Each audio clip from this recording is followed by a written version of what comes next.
Мен Жамантай Мейірім Асетқызы. Жаңаөзен қаласындағы номер 10-шы орта мектептің 2 сынып оқушысы. Абайдың 19-шы қара сөзі. Адам ата-анадан туғанда естіп болмайды. Естіп, көріп, ұстап татып ескерсе, дүниедегі жақсы жаманды таниды дағы, сондай білгені, көргені көп болған адам білімді болады. Естілерден естіп жүрген кісі өзі де есті болады. Әрбір естілікке жеке өзі іске жарамайды. Сол естілерден естіген,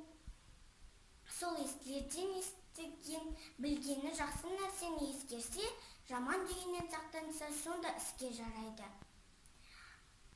Соны адам десе болады. Мұнда сөзді ескенде, жайқақтап, расына көзі жетсе де, шыға беріп, қайта қалпына кетсе, естіп естпен не керек? Мұнда сөзді, осындай танымайтұғын сөзі, елге сөз айтқанша, өзіңді танитұғын шошқаны баққан жақсы деп бір хакам айтқан екен. Сол секілді сөз болады.